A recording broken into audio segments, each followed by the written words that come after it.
A very good afternoon to all of you. Myself Bhavna Gupta and my roll number is 245021 and my today's topic is generating line.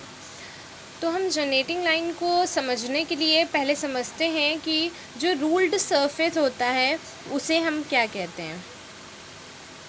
तो ruled surface the surface which are generated by moving straight line is called a ruled surface.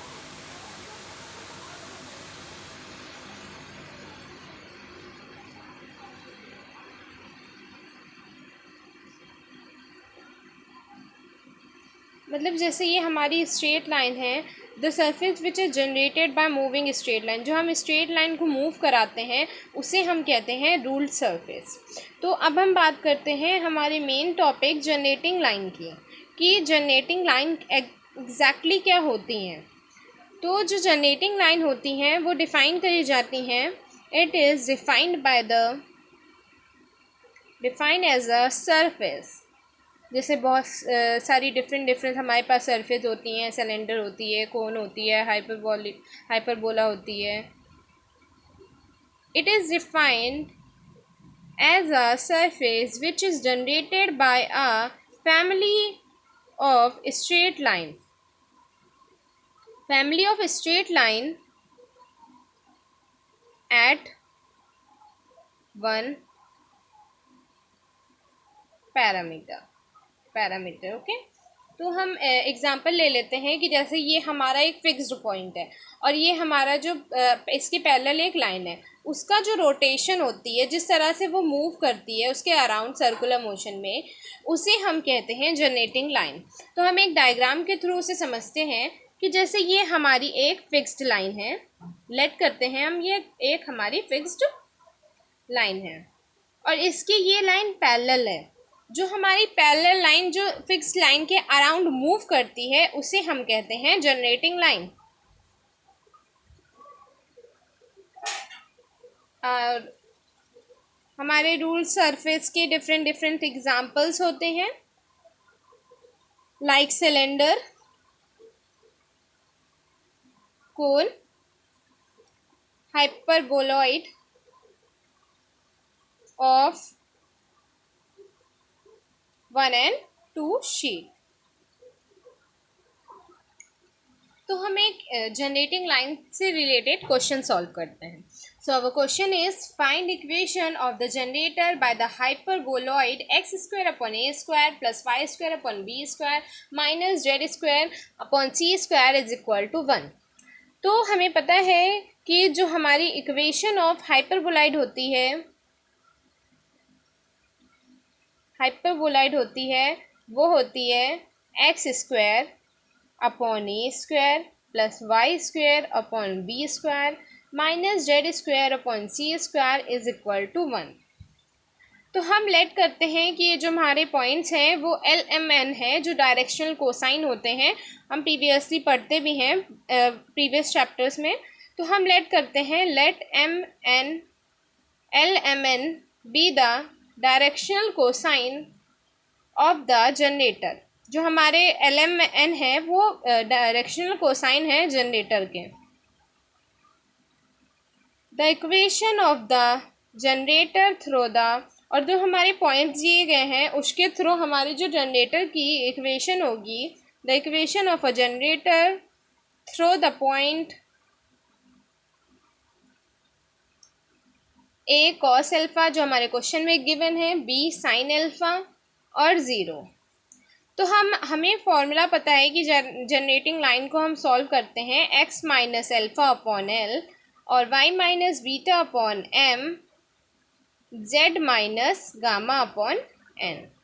तो हमारे ये जो points दिए गए हैं उनको हम लेट करते हैं कि ये अल्फ़ा है, ये बीटा है और ये गामा है. तो अगर हमने लेट किया है तो हम फॉर्मूले में इसको पुट करके सॉल्व करेंगे. x minus a cos alpha upon l is equal to y minus b sine alpha upon m. Gamma की वैल्यू हमारी 0 दी गई है, 0 z माइनस 0 अपॉन n। ठीक, इसको हम एक कांस्टेंट के थ्रू रिप्रेजेंट करेंगे, तो हम एक r एज अ कांस्टेंट मान लेते हैं। तो हम अगर डिफरेंट वैल्यू एक एक पॉइंट को इसके इक्वल कराएंगे तो हमारी x की वैल्यू कुछ आएगी, कुछ y की आएगी, कुछ z की आएगी। तो हमारी x की वैल्यू आई है x is equal to LR plus a cos alpha, y की वैल्यू आई है MR plus b sin alpha, z की वैल्यू आई है NR if it lies on the hyperbola. अगर हाइपरबोलाइड पे हाल ये लाई करती है इक्वेशन की, इधर से हमारी गिवन इक्वेशन हाइपरबोलाइड है, तो हम इस इक्वेशन में इन वैल्यूज़ को पुट करेंगे। तो जो हमारी इक्वेशन आएगी मीन्स दैट जो हमारी ये वैल्यूज़ हैं एक्स वाई जेड की, उसे हम इक्वेशन फर्स्ट में पुट करेंगे। तो l r plus a cos alpha upon a square whole of square plus m r plus b sine alpha upon b square whole of square minus z square दिया गया है minus n square r square upon c square is equal to 1। तो अगर हम इस equation को solve करेंगे, इसका होल ऑफ स्क्वायर खोलेंगे, तब तो हमारा आंसर आएगा l square r square upon a square plus a square cos square alpha upon a square. यहाँ से हम ए कैंसिल भी, ए स्क्वायर कैंसिल भी कर दे रहे हैं। 2RL A cos alpha upon a square. आप कंफ्यूज हो रहे होंगे कि हम ए स्क्वायर नीचे डिनोमिनेटर में क्यों रख रहे हैं। तो जो हमारी वैल्यू है उसमें जो a प्लस बी हमारा फॉर्मूला होता है, a plus b whole of square, और b की वैल्यू में डिनोमिनेटर में a स्क्वायर दिया गया है, इसीलिए 2LR a cos alpha upon a square. यहाँ से a कैंसिल हो जाएगा, और तो हम दूसरा स्क्वायर फाइंड करते हैं MR plus b sine alpha upon b square whole of square.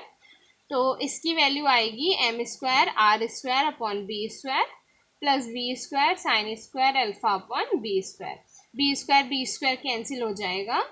2MR b sine alpha upon b square, यहाँ से एक बी कैंसिल हो जाएगा, और माइनस में है n square r square upon c square is equal to 1। तो यहाँ पे हम जो आर स्क्वायर वाले टर्म हैं, ये तीनों हमारे आर स्क्वायर वाले टर्म हैं। यहाँ से हम आर स्क्वायर अगर कॉमन लेते हैं तो हमारी वैल्यू आएगी आर स्क्वायर ब्रैकेट में l square a square plus m square upon b square minus n square upon c square, क्योंकि ये वैल्यू हमारी माइनस में दी गई थी।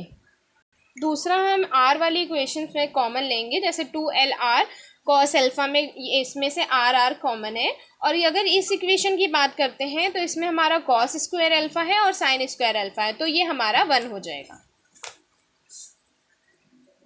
तो प्लस 2R उस इक्वेशन से कॉमन लिया, l cos alpha a plus m sine alpha b, यहाँ पे +1 आया और इक्वल टू माइनस +1 है, तो +1 कैंसिल हो जाएगा। तो अगर हम इसमें r की वैल्यू, मतलब r की वैल्यू के अकॉर्डिंग इसको इक्वल टू 0 कराते हैं और इसको इक्वल टू 0 कराते हैं, तो हमारी जो फर्स्ट है तो r is equal to l square upon a square plus m square upon b square minus n square upon c square, इसको कैंसिल करके इक्वल टू में 0 आ गया। तो अगर इस इक्वेशन को हम 0 के इक्वल कराएंगे और इस इक्वेशन को भी हम 0 के इक्वल कराएंगे, तो हमारी फर्स्ट इक्वेशन ये बन जाएगी। This is second equation as we previously take the first equation, and हमारी जो सेकेंड इक्वेशन आ जाएगी l cos alpha upon a plus m sine alpha upon b is equal to 0। अगर हम इसको सॉल्व करते हैं कि हम जो डिनोमिनेटर में है साइन स्क्वायर अल्फा मान लेते हैं और कॉस स्क्वायर अल्फा मान लेते हैं, तो एल कॉस अल्फा अपॉन ए कॉस अल्फा साइन अल्फा आ जाएगा, और इक्वल टू में हमारा जो उधर टर्म ट्रांसफ़र हो जाएगा एम साइन अल्फा माइनस का आ जाएगा, और यहाँ पे भी नीचे डिनोमिनेटर में कॉस अल्फ़ा साइन अल्फ़ा से डिवाइड कर देंगे। तो यहाँ पे हमारा कॉस अल्फ़ा कैंसिल हो जाएगा और यहाँ से हमारा साइन अल्फ़ा कैंसिल हो जाएगा। अगर हम इसे एक कांस्टेंट टर्म के इक्वल मान लेते हैं, कांस्टेंट टर्म हम के ले लेते हैं, तो हमारी जो एल की वैल्यू आएगी, जब ये फर्स्ट हमारा और थर्ड रिलेट करेगा ए के साइन अल्फ़ा, और जब सेकेंड और थर्ड रिलेट करेगा तब हमारी वैल्यू आएगी माइनस बी के कॉस अल्फ़ा। अगर यही वैल्यू हम अपनी सेकेंड इक्वेशन में पुट कर देते हैं कि एल और एम की, तब हमारी फाइनल इक्वेशन आएगी ए स्क्वायर के square sine square alpha upon a square cancel हो जाएगा बी स्क्वायर के square cos square alpha upon b square cancel हो जाएगा और माइनस में हमारा आया एन स्क्वायर और सी स्क्वायर। यहाँ से के स्क्वायर हम कॉमन लेंगे तो हमारा ब्रैकेट में आएगा sine square alpha plus cos square alpha minus का n square upon c square is equal to 0। तो हम अगर ये हमारा sine square alpha plus cos square alpha 1 होता है, तो हमारा के स्क्वायर की वैल्यू आई 9 स्क्वायर अपॉन सी स्क्वायर। अब हम अगर एन की वैल्यू यहाँ से निकालते हैं, n square is equal to c square के स्क्वायर, और एन हमारे स्क्वायर में है तो उधर जाके रूट में ये वैल्यूज़ आ जाएंगी, तो हमारे दोनों ही टर्म बाहर आ जाएंगे। N is equal to plus minus c k, और के हमने कांस्टेंट लिया था तो के को हम रिमूव भी कर सकते हैं। तो हमारी जो एन की फाइनल वैल्यू आएगी एन प्लस माइनस सी। ये हमारी इक्वेशन होगी जनरेटर की। Thank you.